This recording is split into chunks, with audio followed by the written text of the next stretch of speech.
Chapter 26. Someone was sad. No, not sad. More like regretful. The thought was incomplete, unfamiliar.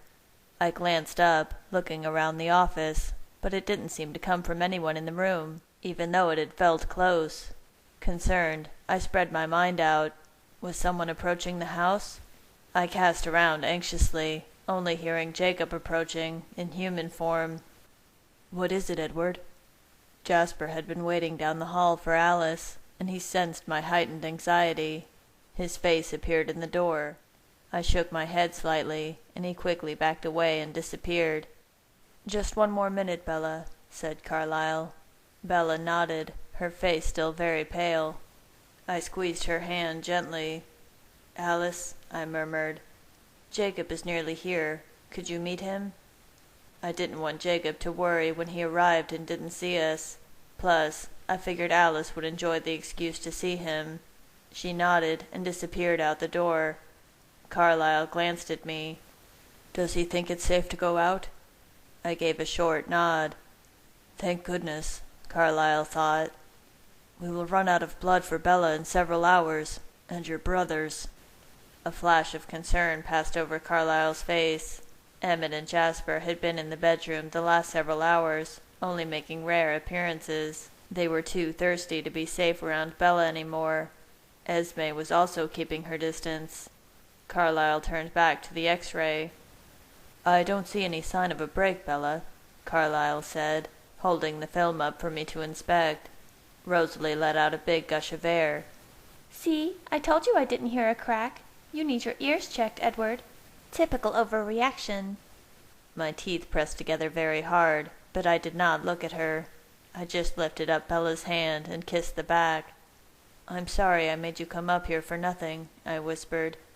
"Would you like to lay down on the bed now? Or even stay here, on the hospital bed, and maybe sleep a little?" "No," she said. "I heard you say Jake is here. I want to see him." I suppressed a sigh. "Love, I could have him come upstairs to see you." "No, I want to go down," said Bella. "It's not like I'm sick or anything." I turned my face to hide my expression at this ridiculous understatement. Carlyle handed Bella her cup of blood, and I picked her up, moving as slowly as possible. Her face whitened, and her lips grew tight. "Are you okay?" I asked anxiously at the doorway. Carlyle met my eyes. Her injuries and subsequent pain were growing more intense, and I could see the concern in his mind. The pelvis hadn't been fractured this time, but that was coming. "Fine," Bella said, her voice strained. "Just keep going." We slowly descended, Rosalie at my shoulder. Bella saw Jacob by the front door. "Jake," she sighed, her pained grimace breaking into a smile. I felt a grudging surge of gladness. I was happy he was here, if he could make her smile like that. I didn't seem to be capable of doing it any more, bringing forth the smile I thought would blind me the rest of our days. Jacob's face, however, remained still and white, as he took in the pain evident in her expression.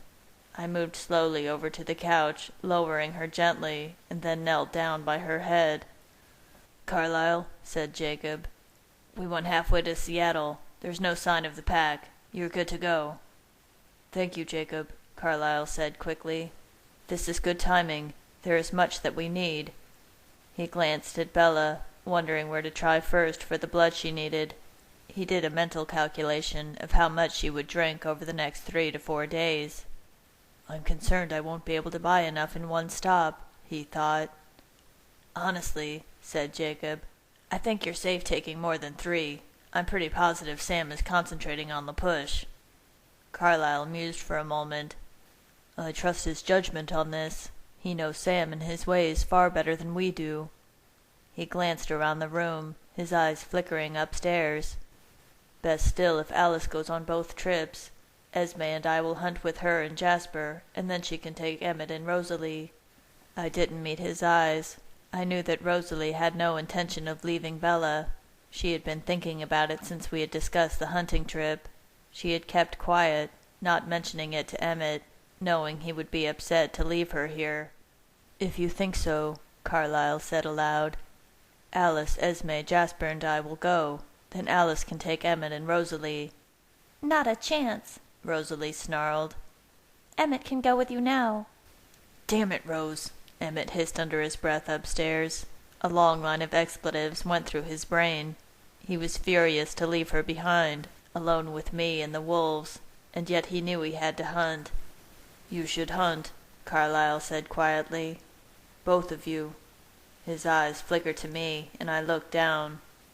There may be a lot of blood involved in this procedure. I closed my eyes for a second, trying to suppress the vision. I'll hunt when he does, Rosalie snapped, gesturing her head at me. I didn't look at her. She wouldn't go even if I did, which she knew would never happen. She could no more be torn from Bella's side right now than I could. Or perhaps more precisely, she could not be torn from what was inside Bella. Carlyle sighed. Best we all go at once then, and get it over with. Let's go, he said quietly. Emmett and Jasper came downstairs, Emmett brushing Rosalie's cheek lightly as he passed. Their eyes locked for a long second when he got to the door. Then he looked at me. So help me God, Edward, if you lay a finger on her, if anything happens to her. I gave him a curt nod. I would not hurt her, and if Jacob attacked her, well, it would be her own damn fault, but I'd try to keep them from killing each other. Alice went over to Jasper, taking his hand firmly in hers, and Esme came in from the kitchen, laying a hand softly on Emmett. Their eyes glittered coal-black, a burning intensity lighting them from within. The very thought of hunting was creating a thirsty, somewhat incoherent edge to their thoughts. Go, I hissed. Carlyle looked at me and nodded. We'll be back as quickly as we can. Call me if anything comes up. He placed a hand on Jacob's arm and said, Thank you. They moved out the door and across the lawn. Jasper paused for a fraction of a second to look back at me. If they attack, call us and then stay in the house. Protect Bella. We'll come back to finish them off. Then his thoughts began to fracture, and he disappeared over the river.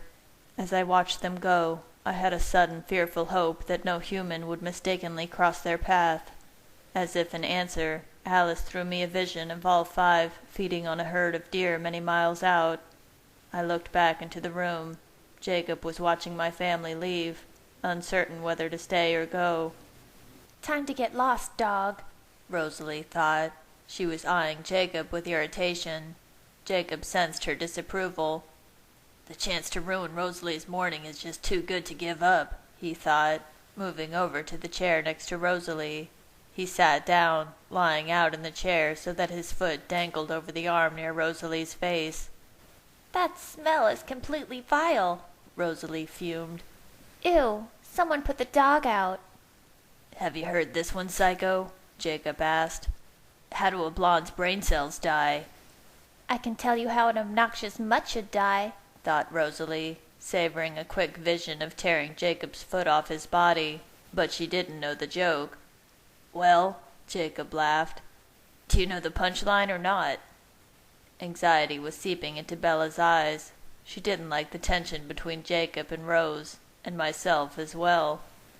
I felt something cold claw at me, the acknowledgment of the tension that existed even between Bella and me, the wall of fear and desolence that still closed us off from each other. We had reached such an unparalleled openness on the island, finally, just to have it suddenly lost. Has she heard it? Jacob pressed me. No, I said quietly. Was this how I wanted to spend what could be my last few days with Bella? Being cut off from each other by a situation neither of us could see around? Was there something large, something elemental that I was missing in all this? Awesome! Jacob was pleased with himself. So you'll enjoy this, bloodsucker. A blonde's brain cells die alone. I have killed 100 times more often than you have, you disgusting beast, Rose snarled. Don't forget that. Oh, yeah? Someday, beauty queen, you're going to get tired of just threatening me. I'm really looking forward to that. Bella's face tightened. Enough, Jake, she said firmly. Jacob's face fell slightly. "Do you want me to take off?" he asked. Yippee! Rosalie thought. Maybe she's finally seeing him for the annoying cad he is. Maybe it would be better that way, right now, if he wasn't making her smile. Suddenly, I wanted her to myself. Horror flashed across Bella's face. No, of course not, she said quickly. I glanced away, letting my breath out. He wishes she would get over me too, Jacob thought. But that wasn't it exactly. I was being selfish, though. I did not want to share her. Suddenly, I caught the edge of someone's thoughts. Thirsty?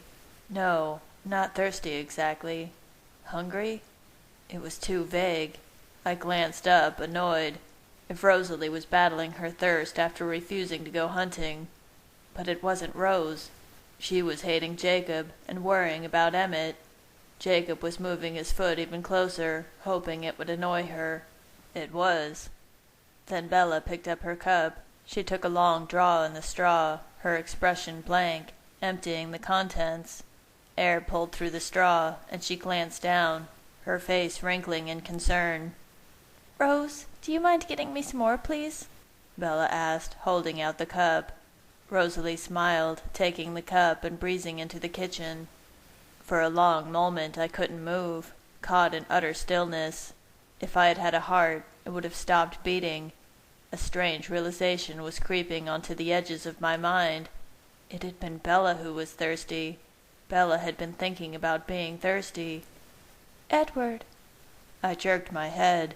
Bella's voice, definitely, speaking my name. "Did you say something?" I asked automatically, staring at her. But no, that wasn't right. The voice was off somehow, too loud, and the word hadn't been said aloud. It had been thought. More precisely, it was the memory of the word being said. Me? Bella asked, confused. I didn't say anything. And as I concentrated on her, the words echoed back in my mind, too loud, but still Bella. Excitement thrilled through me now, hot and fast. I felt my entire being begin to hum suddenly with barely contained energy. I was grasped by the tentative realization of the impossible, the unimaginable, the long-desired. I was hearing Bella's thoughts. In fact, maybe I had been hearing them all day. They were vague, imprecise, and difficult to read, but of course they would be. She was just like her father. I fell to my knees, exhilarated.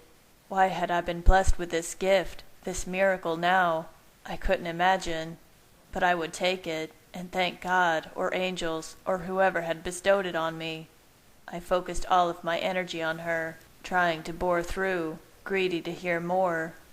"What are you thinking about right now?" I asked, breathless, afraid to break the spell. Edward, Edward, Edward. And suddenly I saw, in the dark, muted light filtering in slightly, stars and shadows swirling and turning before my eyes. There was the impression of being constrained, unable to move. "Nothing. What's going on?" said Bella, staring at me. The words boomed back at me, too loud again. "What were you thinking about a minute ago?" I pressed. I needed to know, to confirm. I waited for the answer to my question to form in her mind, but just vagueness. Wanting to move, wanting to stretch, warmth and contentment, battling with discomfort. The strange shadows disappeared for a moment, seeing only darkness. Eyes closed, and then reappeared. Bella's eyes remained wide open. "Just Esme's Island, and feathers," Bella said softly, blushing, heating the space between us with her scent. "Esme's Island, Esme's Island." The words were remembered again and again. The mind embraced them, caressed them, but not the words exactly. There seemed to be no true comprehension.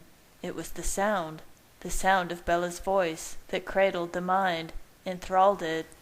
And suddenly I stood on the razor's edge of a precipice, looking down, not sure yet what was below me. "Say something else," I said softly. I wasn't sure who I was talking to anymore.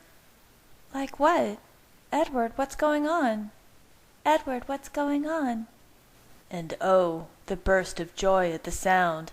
For this sound, Bella's voice, was the mind's whole world, the cornerstone of its existence. Joy and happiness and contentment. Shadows moved, diffused, as the stars continued to sparkle in the dark lavender surrounding. I stared at Bella, unseeing now, bathed in shock. I was not hearing Bella's thoughts. But the other option, impossible. Except there were no other possibilities.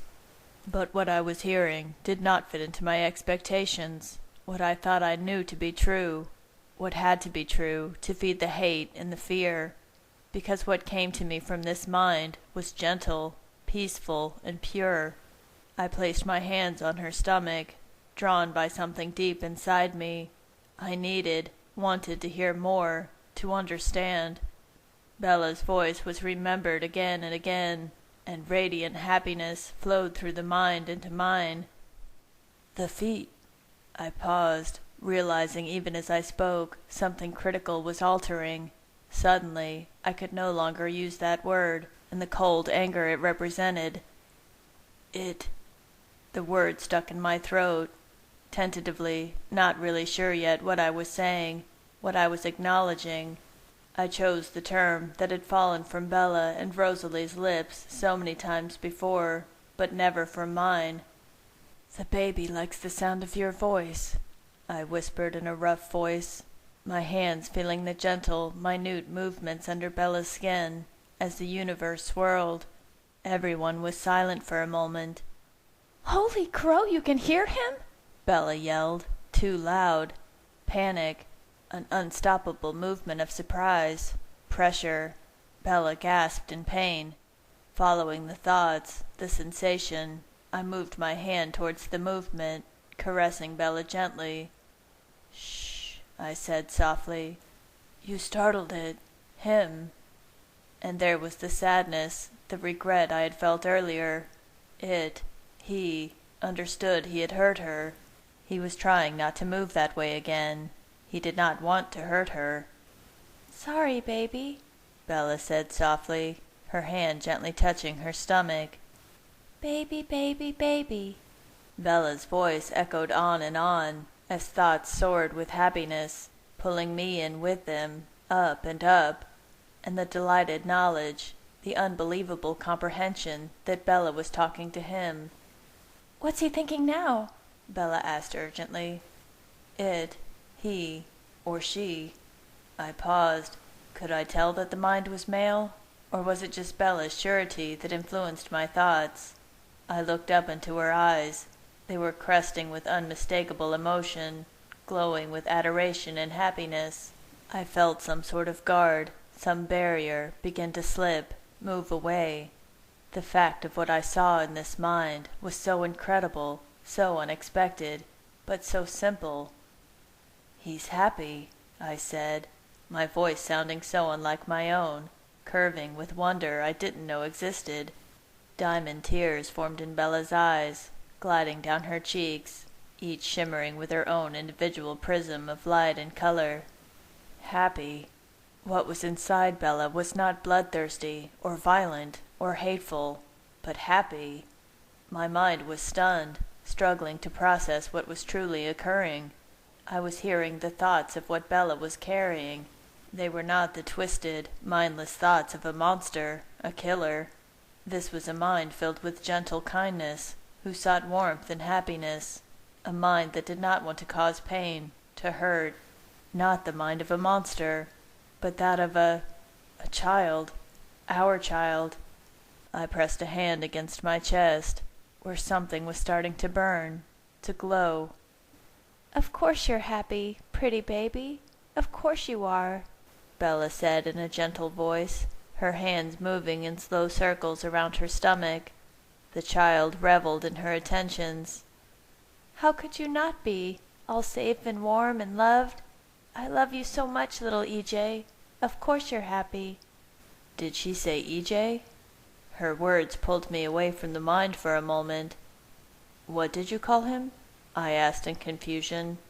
Bella's skin went scarlet. "I sort of named him.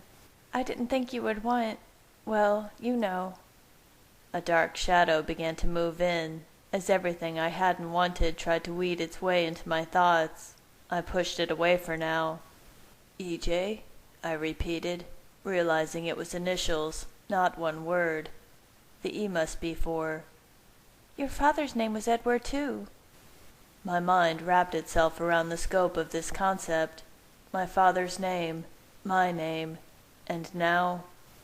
But what was the J for? Yes, it was, I murmured. What? Happy, happy, happy. I stopped in surprise. It was my voice remembered this time, quiet and muted, and relished and adored, just like Bella's. An indescribable feeling of pleasure filled me. "He likes my voice, too," I said in amazement. "Of course he does," said Bella, her voice filled with delight. "You have the most beautiful voice in the universe. Who wouldn't love it?" The child moved slightly towards the sound of her voice, and Bella unconsciously placed her hand on her stomach. From far away, while I floated in the dark, liquid world, Rosalie asked Bella about girl names. "I've kicked a few things around, playing with Renee and Esme. I was thinking Renesmee." "Renesmee?" asked Rosalie. Renesmee. Too weird?" "No, I like it," Rosalie said. Bella's hand rested on her body between mine. The child could almost sense her, craning his body slightly towards the place where her hand touched. Her words swirled around in his mind as he blinked inside the warm darkness that encased him. A feeling of utter devotion flowed forth from his mind, almost worship, of her presence, her voice, the feel of being held, swaddled in her body. His whole universe was here, with her and the simple things about her being everything to him. There was no existence beyond her, or without her, and in a moment of pure crystal clarity I understood. I realized, amazingly, that my feelings and his were one and the same, and that in this world we existed together in the warm, radiant beam of a single shared love. I pressed myself to Bella's body, trying to draw us closer. "He loves you," I said softly, feeling the absolute truth of the words flow through me and spread out to fill the space surrounding us with wonder. "He absolutely adores you." And suddenly the small, burning glow in my chest exploded within me, and I shattered, breaking into a million pieces, disintegrating as the universe rearranged itself. I would never be the same, but the pieces of me were not lost. They came back together swiftly, changing me, rebuilding around this new part of my life I hadn't known was missing, that I now knew I had never been complete without. Every cell of my being was connected to Bella, as it had always been, but now this new mind, this consciousness, wrapped itself around Bella and I, bringing us even closer, binding us all together in a new and astonishing way. We were one now, the three of us. Our lives would be forever intertwined. I gave myself over to the miracle, and was consumed by a fierce love and tenderness for both of them. And then, barely indistinguishable from the thundering of Bella's blood, it emerged, strong and alive, the quick flutter of a separate heart. There was movement next to me. Something was trying to intrude on my mind, on this moment. The thoughts battered against me until I could no longer keep them out. Jacob, suffering, hate, pain, and worst of all, betrayal. Fierce, bone-deep betrayal. He had trusted me, counted on me to hate what was inside Bella, counted on me to suffer with him. My head whipped towards his broken face, and I felt his agony bubble up inside me, choking out through my throat. "I'm all alone with my hatred and pain," he thought. "Pain so bad I'd take death with a smile just to get away from it." I had mindlessly forgotten Jacob, as he stood there, outside, alone. The world had shifted in a few precise seconds, and where did he fit into it now? He didn't, because nothing had changed for him. It was still all death and pain and love lost. "Escape," the only defense that dragged its way up from the pain. Escape! And I could help him with that, if I could give him nothing else, for words and explanations could not save him, not right now, and he didn't need to see this. He shouldn't have to. I jumped up and went over to the drawer, grabbing the keys to a car, the Aston Martin. I threw them carefully to Jacob. "Go, Jacob," I breathed. "Get away from here." "I'm sorry. Save yourself. Don't let our happiness push you down into the pit of hate boiling inside you. You are so much more than that. Escape." His eyes met mine in a moment of shared understanding, and then he turned and left without a word. As I watched his back go through the door, the phone in my pocket buzzed. I didn't answer. "Where's he going?" whispered Bella. I turned back, and her eyes were troubled. I knelt back quickly beside her. "Shh," I murmured, pressing a hand to her cheek. "He just needs to get out, get some air. Let him go, Bella. Let him go." I put my other hand on her stomach, caressing gently, and her gaze softened as she looked down. Her happiness was too overwhelming to keep at bay right now. "Do you think he will come back?" she asked softly. Jacob was heading to the garage, contemplating destroying my car instead of returning it. There was nothing for him here, nothing but pain and heartbreak, and Bella. "I think he'll be back," I murmured. "Can the baby hear my voice as well?" asked Rosalie quietly. She had already forgotten about Jacob. Her words chimed lightly in the child's head, familiar, welcomed. "He likes your voice too, Rose," I said. "Oh," thought Rosalie. "he knows me too." She was shocked at how that small fact made her feel. She beamed at Bella, laying a hand on her stomach. Too tight. Discomfort suddenly creased the child's thoughts, slightly overwhelming, the unavoidable urge to. Bella gasped, grabbing her stomach, teeth clenching together. "Oh," she panted. The child was desperately trying to restrain his movements. Control was slowly being regained. The pressure ceased, and Bella's face relaxed, color slowly returning. Remorse, cold and unhappy, washed through the child's mind. I marveled at his stunning ability to understand the effect of his actions. Amazing. "It's okay, little one," I murmured, stroking my hand over Bella's stomach. Bella blinked at me, mouth opened. "Does he?" she wondered, looking down at my hand. "He's trying not to hurt you," I said quietly. "He feels sad when he does." Horror flashed over Bella's face. "Oh no, baby," she crooned. "Don't feel bad. I know it's not your fault." "Baby, baby, baby." Rosalie's eyes were wide. "Incredible," she thought. "Developed enough to be trying not to hurt her." "And I can hear the heartbeat," I breathed. Bella covered her mouth with her hand, and a small moan escaped through her fingers. Rosalie quickly bent over and pressed her ear to Bella, becoming perfectly still for a moment. "Bella, could you make your heart beat a little softer?" she murmured. "Gee, I'll try," Bella laughed. Then Rosalie's eyes glazed over, and her face went still. "I hear it," she whispered. "Carlyle will flip." "Tell me more," said Bella eagerly. "What are his thoughts like? What is he saying?" "Well," I said slowly, "mostly they are vague impressions, not distinct words. He is warm and happy. He's uncomfortable. The space grows too small for him." I glanced at Rosalie, considering this. An idea began to form in my head, and it would bear more discussion later.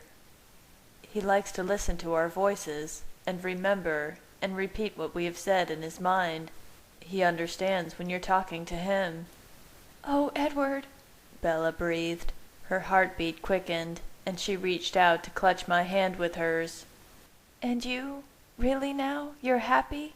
You want him?" "It's hard to describe," I said quietly. "I see now that he belongs with us. I see that he is good and kind, and how much he loves you, just like I do." I closed my eyes. almost wishing that for a moment I could come down into his world, where there was truly nothing but her. Rosalie sat up. "See, Edward," she said, "you were totally wrong about him." Her words were not intended to hurt. They were the simple truth, but they crashed down on me with the weight of the world. The shadow, the blackness I had held back before, seeped in now, lashing through me, tearing back the layers to expose the truth of my misjudgment and mistrust, and the price I had nearly inflicted on all of us. For once again I had nearly destroyed Bella in my attempt to save her. It was beyond leaving her for her own good, a bad enough mistake.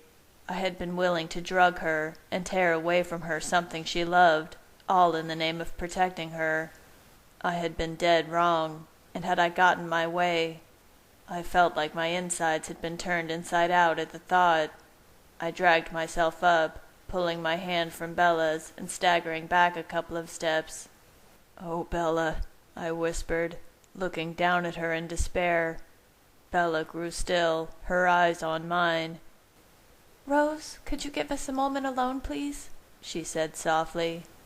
Rose evaluated me for a second, and then got up silently and left. I took a couple of steps backwards, almost feeling as though I should leave. I was a wretched curse on her, something that could do no right. She shouldn't want me near her, or our baby.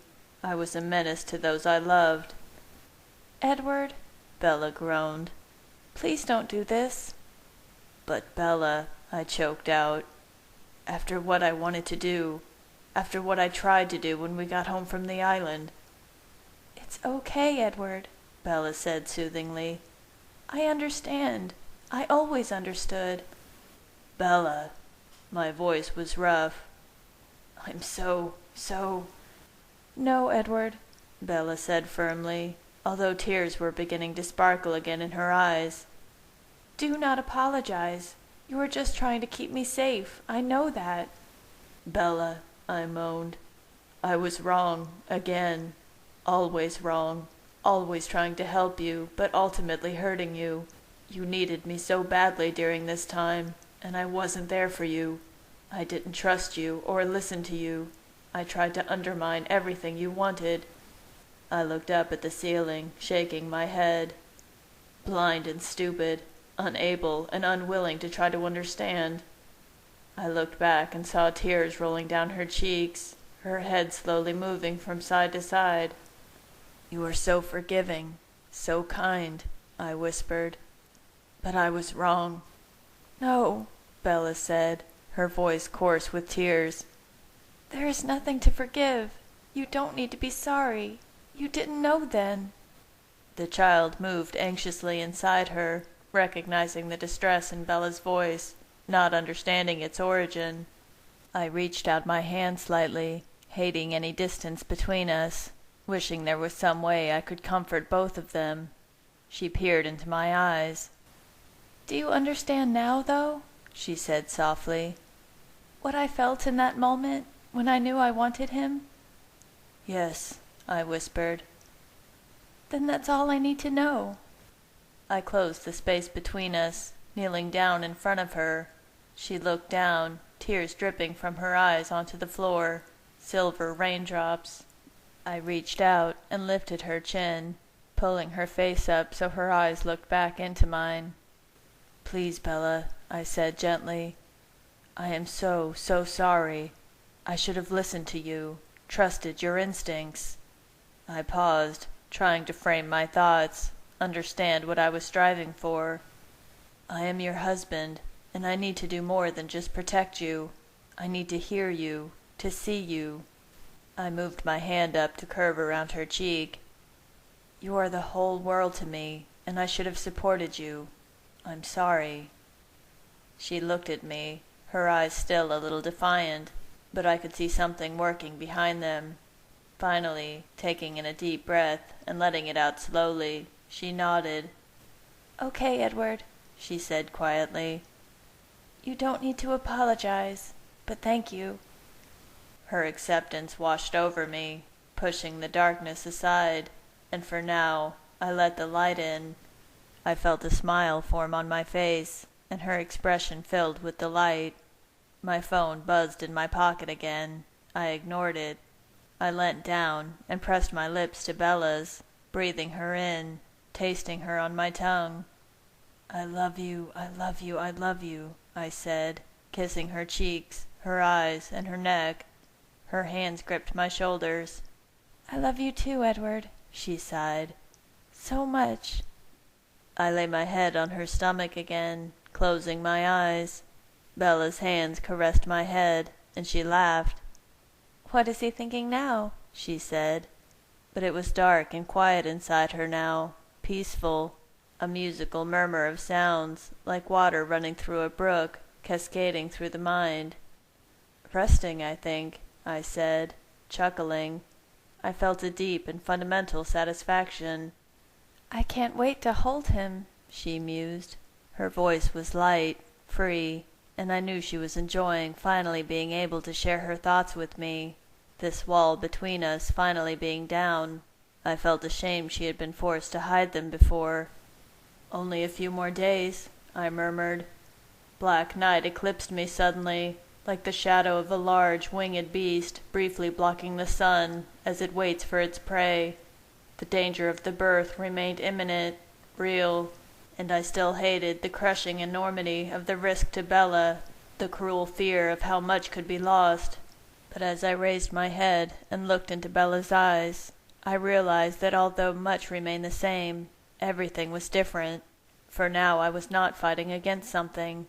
I was fighting for something, for two things, and this filled me with a deep feeling of power, stealing my limbs and my mind with a new purpose. I grasped Bella's hands in mine. "I will save you, Bella, both of you. You will hold him in your arms, I promise you that." "You really want to save him too?" Bella said, her voice cracking, eyes beacons of trust. I nodded, but then I felt a strange tearing inside, as a terrible thought, a newly exposed edge to my priorities, lanced through me like a blade. What if I could not save both of them at the same time? What if I was handed the power to decide who to save? I had to believe that fate would not be so cruel. Bella sucked in her breath, seeing the sudden conflict in my eyes, knowing me too well, and a look of desperation flashed on her face.